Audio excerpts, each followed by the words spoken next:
Assalamualaikum warahmatullahi wabarakatuh. Bismillahirrahmanirrahim. Alhamdulillahirabbil alamin. Wa bihi nasta'inu ala umuri dunya waddin. Wassalatu wassalamu ala asyrafil anbiya'i wal mursalin. Sayyidina wa maulana Muhammadin wa ala alihi wa sahbihi ajma'in. Rabbi shrah li sadri wa yassir li amri wahlul 'uqdatam min lisani yafqahu qawli amma ba'du. Baik, kita buka perkuliahan kita pada hari ini dengan bersama-sama membaca lafaz basmalah. Bismillahirrahmanirrahim. Baik, pada hari ini secara khusus saya akan menyampaikan materi kita untuk yang terakhir kalinya dari semester ini.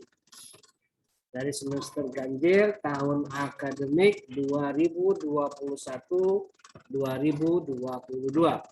Hari ini terakhir ya. Dan karena itu saya akan gabungkan untuk yang masuk pada hari Senin maupun yang hari Selasa. Ini sama, videonya sama yang ini, yang hari ini saya sampaikan. Karena semua materinya pada prinsipnya sama, hanya beda kelas, beda ruangan, beda waktu. Kalau yang kelas HKI A dan B itu hari Senin, tanggal 13 Desember. Sedangkan yang kelas C dan D itu hari Selasa, tanggal 14. Sama saja. Nah, oleh karena itu, saya perlu ingatkan, ini adalah pertemuan terakhir yang notabene penyampaian materi untuk pertemuan 15 ya. Pertemuan 15 yang sudah sebelumnya sudah dilaksanakan perkuliahan dan sekarang masuk ke pertemuan terakhir. Pertemuan ke-15. Dan saya harapkan meskipun tidak bisa live karena kendala teknis dari akun Zoom meeting saya, tapi insya Allah semangatnya tetap sama, girohnya tetap sama, sehingga tidak perlu ada rasa khawatir di antara kalian. Saya menyampaikannya tidak maksimal, tidak. Mungkin saja hanya karena saya kendalanya sedang sakit. Saya sekarang sedang enak badan ini, sedang flu, demam, sedikit demam ya. Sejak hari Senin saya sudah demam. Malam Senin sudah demam. Tapi tidak apa-apa, tetap semangat, tetap menunjukkan sikap profesionalitas sehingga walaupun tidak secara langsung perkuliahannya semangatnya tetap sama. Oke, baik. Sekarang kita masuk ke materi ke-8. Masuk ke materi ke-8. Oke, saya share dulu materinya. Nah, ini dia ya, sudah kelihatan. Jadi materi ke-8 adalah materi yang membahas tentang hadis-hadis Nabi Muhammad SAW yang terkait dengan waris. Kita bicara tentang waris kan. Walaupun sebenarnya banyak sekali hadis yang tidak tercover di sini. Ya, terpaksa saya hanya memilih bagian-bagian tertentu saja yang setidaknya itu menggambarkan peran sentral atau urgensi dari ilmu waris. Sebenarnya banyak hadisnya, tapi ya karena keterbatasan, karena jadwal yang mepet, atau mungkin keterbatasan kita karena akan berhadapan dengan UAS yang akan dilaksanakan tanggal 20 atau minggu depan, ya terpaksa hanya saya pilih menjadi 3 saja hadisnya. Hadisnya yaitu hadis Ibrahim bin Mundir al-Hizami atau dari Abu Hurairah. Ini dia ya. Kemudian hadis riwayat Abu Hurairah juga. Dan yang ketiga hadis riwayat Usamah bin Zaid. Itu dia hadisnya yang akan kita pelajari. Oke, baik, saya bacakan terlebih dahulu. Pertama, hadis pertama. Haddatsana Ibrahim bin Munzir al-Hizami. Haddatsana Hafs bin Umar ibni Abi Raithah. Haddatsana Abu Zinad anil A'raj an Abi Hurairah qala. Dari Ibrahim bin Munzir al-Hizami, kemudian Ibrahim bin Munzir mendapatkannya dari Hafs bin Umar bin Abi Raithah. Kemudian Hafs itu mendapatkannya dari Abu Zinad, dan Abu Zinad mendapatkannya dari A'raj, dan A'raj mendapatkannya dari Abu Hurairah. Berkata Abu Hurairah, qala Rasulullah sallallahu alaihi wasallam, Rasulullah bersabda, ya Aba Hurairah, wahai Abu Hurairah, ta'allamul fara'idha, pelajarilah ilmu faraid atau ilmu waris Islam. Wa'allimuha, dan ajarkanlah kepada umat. Ajarkanlah ilmu faraid itu kepada orang lain. Kenapa? Fa'innahu nisful ilmi. Karena sesungguhnya ilmu faraid itu adalah nisful ilmi, separuh dari ilmu pengetahuan. Jadi kalau kita sudah belajar ilmu faraid dan menguasainya, sebenarnya kita sudah memahami separuh keilmuan yang ada di dunia ini. Wa huwa yunsa, sedangkan ilmu faraid itu yunsa, akan dilupakan. Wa huwa awwalu syai'in yunza'u min ummati. Ilmu faraid itu adalah sesuatu yang pertama kali akan dicabut min ummati, dari umatku. Rawahu Ibnu Majah. Hadis ini diriwayatkan oleh Ibnu Majah. Jadi hadis ini menjelaskan urgensi atau signifikansi ilmu faraid. Betapa pentingnya ilmu faraid. Sebab kata Nabi, ilmu faraid ini adalah nisful ilmi, separuhnya ilmu.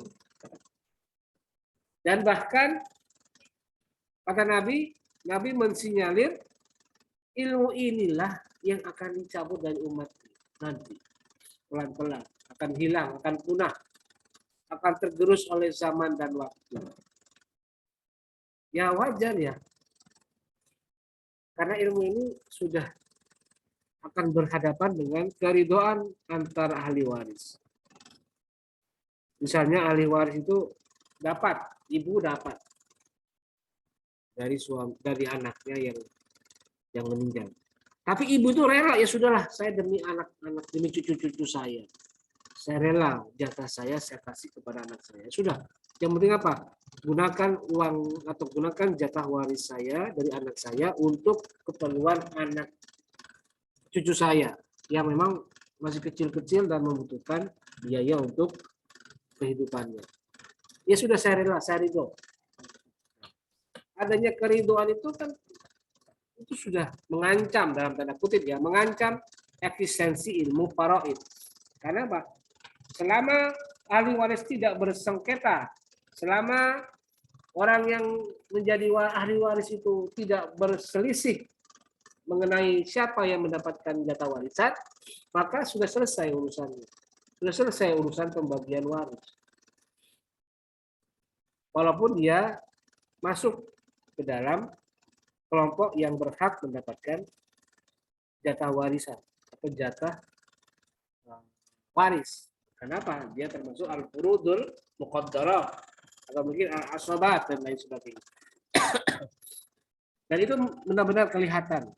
Prediksi Rasul sudah bisa terlihat Bahkan sejak sekarang.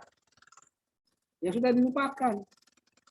Tapi melupakannya itu bukan berarti meremehkan kehendak Allah. Karena Allah sudah memberikan, selama waris itu tidak menimbulkan perselisihan, tidak menimbulkan percekcokan di antara para ahli waris, ya tidak masalah. Saling meridhoi, saling mengikhlaskan, diserahkan. Nah, itu dia ya. Dan itu wajar dan mungkin terjadi. Nah, itulah hadis nomor 1 riwayat Abu Hurairah yang sanadnya itu diambil dari sanadnya Ibnu Majah. Ibrahim bin Mundir, Hafs bin Umar, Abu Zinad, A'ras, dan Abu Hurairah. Baik, itu hadis yang pertama. Kemudian hadis yang kedua, Haddatsana Husain bin Mu'adzin, Haddatsana Abdul A'la, Haddatsana Muhammadun, yakni ibn Ishaq, an Yazid bin Abdullah bin Qusaitin, an Abi Hurairah radhiyallahu anhu. Dari Nabi sallallahu alaihi wasallam. Qala, idza stahallal mauludu wurrisa. Rawahu Abu Dawud. Telah menceritakan kepada kami siapa Abu Dawud, siapa Husain bin Mu'ad, Husain bin Mu'ad. Husain bin Mu'ad mendapatkannya hadis ini dari Abdul A'la. Abdul A'la mendapatkan hadis ini dari Muhammad atau yakni Ibnu Ishaq atau Ibnu Ishaq. Muhammad atau Ibnu Ishaq. Kemudian Ibnu Ishaq itu mendapatkannya dari Yazid bin Abdullah bin Qusaitin, dan Yazid bin Abdullah bin Qusaitin mendapatkannya dari Abu Hurairah. Ain Nabi sallallahu alaihi wasallam berkata, Rasulullah,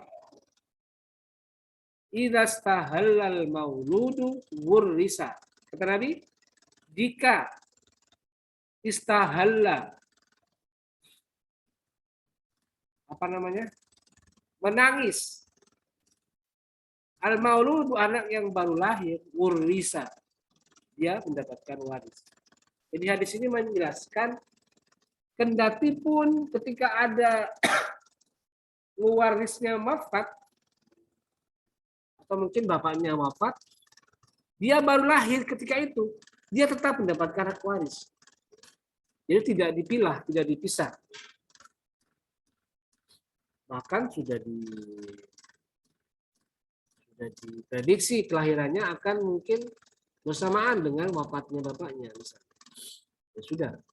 Maka seketika itu juga, meskipun dia baru lahir, maka anak yang baru dilahirkan di saat bersamaan orang tuanya meninggal, maka bayi yang baru lahir ini berhak mendapatkan waris, atau dia berhak menjadi ahli waris. Ya. Jadi ini hadis yang menjelaskan bagaimana hukumnya jika anak itu dilahirkan tapi dia mungkin misalnya orang tuanya meninggal, dia belum lahir, tapi pas misalnya 1 hari kemudian baru lahir, bagaimana hukumnya? Nah, di sini dijawab oleh hadis.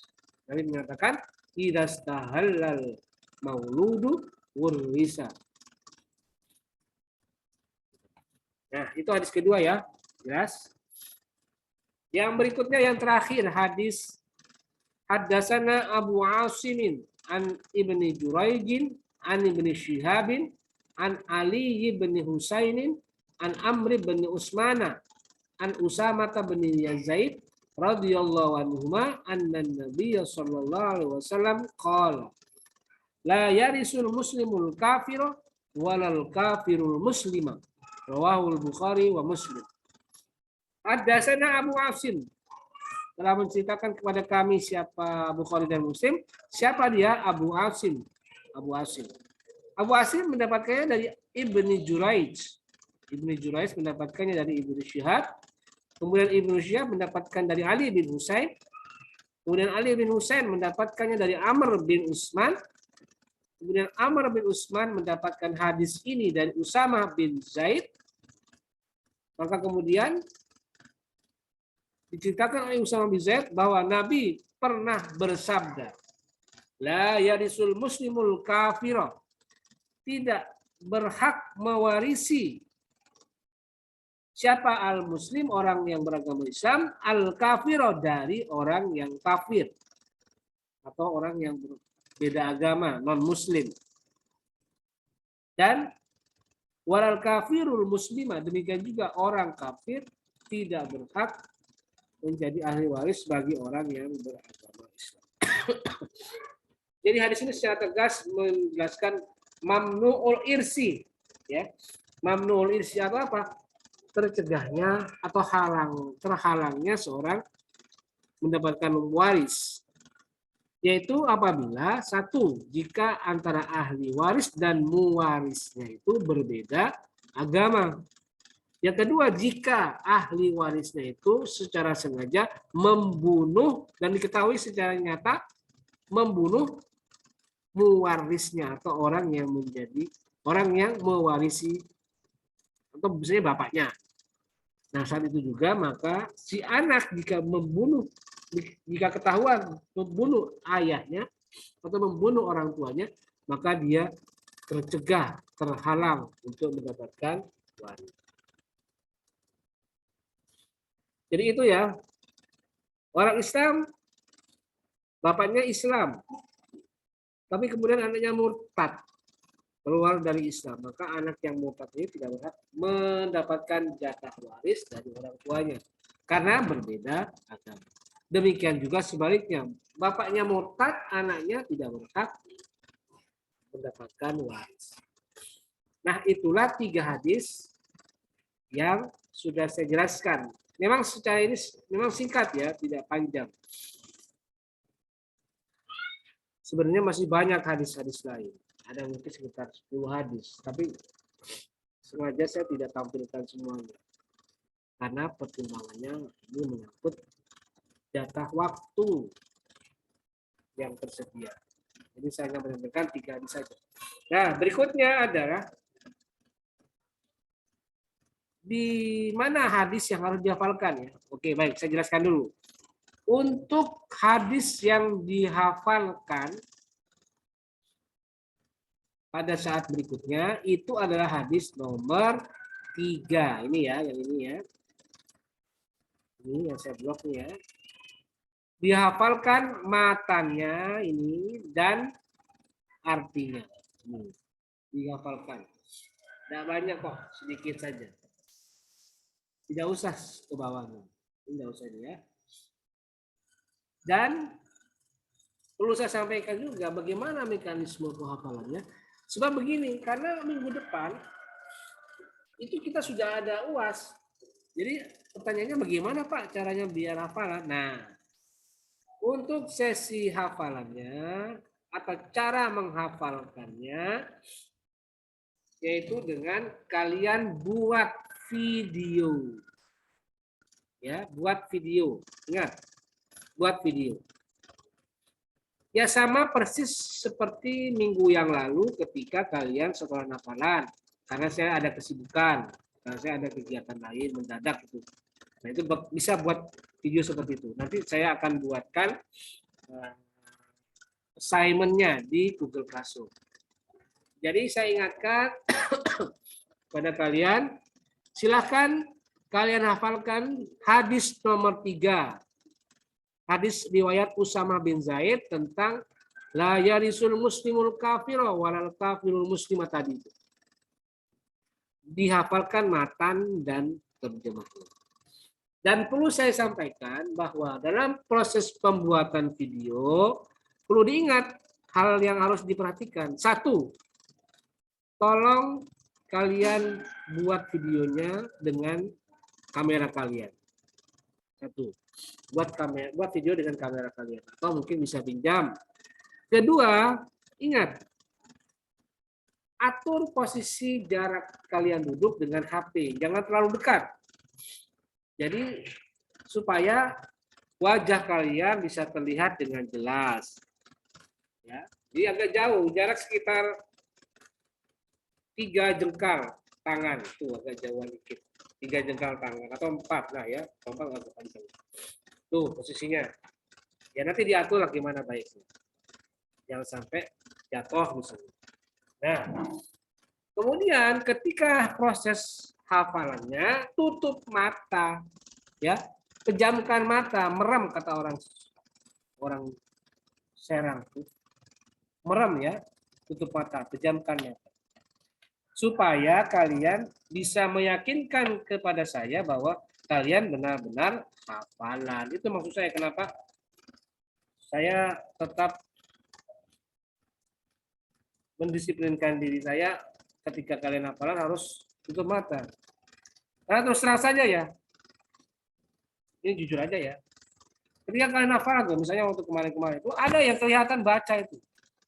Kelihatan banget, saya sudah bisa memerapai walaupun tidak tahu persis. Pasti ini membaca. Kenapa? Karena dia kayak melihat tuh. Oh, ini baca ini pasti. Nah, untuk menghindari hal yang tidak diinginkan, untuk menghindari fitnah, untuk menghindari hal-hal yang kurang nyaman, saya minta kalian ketika membaca di dalam video ini tutup mata, pejamkan mata, ya, supaya benar-benar terjaga. Sebab ini kan hafalan ya, bukan baca. Dan untungnya untuk yang terakhir ini sedikit, pendek, cuma 3 baris. Makanya 3 baris. Kayak kemarin tuh ya waktu hadis tentang iddah itu, an Umi Atiyah, itu juga panjang itu. Saya terapkan ini. Saya sudah antisipasi ini. Waktu kalian hafalan di hadis tentang wali, itu sudah banyak saya lihat tuh. Ada beberapa mahasiswa tuh yang sudah mulai tolaton. Nah ini kayaknya tidak jujur ini. Waktu hadis tentang itu. Apa namanya? Ayyuma mra'atin nakahat bi ghairi idri waliha fanikauha batilun, fanikauha batil. Itu ada yang nggak apa itu, saya tahu. Tapi ya sudahlah. Sekarang saya minta yang terakhir kalinya, ini kan sebagai khatimatut taklim ya, atau khatimud dirasah, akhir pengkajian, akhir kuliah. Ya tolong husnul khotimah lah ya gitu ya. Jangan sampai mencederai semangat, gairah, himmah kuliah ini yang memang insya Allah baik. Jadi itu ya yang harus diperhatikan. Pejamkan mata. Dan setelah itu nanti saya akan siapkan menu assignment. Menu apa namanya? Menu tugas. Dan disitulah nanti kalian mengumpulkan tugas. Dan saya batasi, saya beri batasan. Batasnya adalah pada saat UAS dikumpulkan, batas akhirnya. Jadi untuk yang kelas HKI A dan B, batas akhirnya tanggal 20 Desember jam 9 pagi. Ya. Hari Senin untuk yang HKI A dan B, saya ulangi, hari Senin. Untuk HKI A dan B, hari Senin tanggal 20 Desember 2021 jam 09.00. Dan untuk yang kelas HKI C dan D itu batas akhirnya hari Selasa tanggal 21 Desember 2021 jam 09.00. Sebab kalau udah dibatasi ya nanti teledor kalian itu. Tidak disiplin. Dan saya tidak mau menerima apapun lewat cara lain. Misalnya lewat WA saya tidak mau, saya tidak terima itu. Saya langsung hapus. Kalau ada yang melaporkan, Pak, saya tidak bisa, saya tidak ada alasan itu. Alasan tidak bisa connect, tidak ada sinyal, tidak bisa itu. 1 minggu itu panjang kan waktunya, sehingga bisa kalian siasati. Misalnya di rumah sinyalnya jeleknya, udah kamu ke rumah, kamu ke rumah saudara kamu yang sinyalnya bagus, atau ke kampus kalian. Kan tidak ada alasan sinyal atau alasan, sebab ini kan perkuliahan ya, jangan dianggap santai, harus ada solusinya. Karena itu segera kalian buat, syukur-syukur bisa langsung kalian kumpulkan secepatnya. Karena hafalannya kan pendek nih, cepat. Nah, nanti baru dikumpulkan. Dan saya langsung akan buatkan ini tugasnya, buatkan menu assignment-nya. Oke, gitu ya, saya kira cukup. Dan ini adalah pertemuan kita yang terakhir, dan maka dari itu saya berharap mudah-mudahan apa yang sudah saya sampaikan selama satu semester, mulai dari pertemuan 1 sampai hari ini, mudah-mudahan bisa memberikan manfaat yang baik buat kalian semua, buat kita semua, bukan hanya kalian, tapi juga saya. Dan saya mohon maaf jika ada kekurangan, baik ucapan maupun tutur kata saya yang kurang berkenan. Dan saya berharap semoga pelaksanaan UAS yang akan datang bisa berlangsung dengan baik. Kalian bisa menjawab soal UAS dengan baik dan mendapatkan hasil yang sangat memuaskan. Baik, saya kira cukup. Dan mari kita akhiri perkuliahan kita selama 1 semester di semester ganjil tahun akademik 2021-2022 dengan bersama-sama membaca lafaz hamdalah. Alhamdulillahirabbil alamin. Terima kasih. Sampai bertemu di lain waktu dan kesempatan. Wallahul muwafiq ila aqwamit thoriq. Wassalamualaikum warahmatullahi wabarakatuh.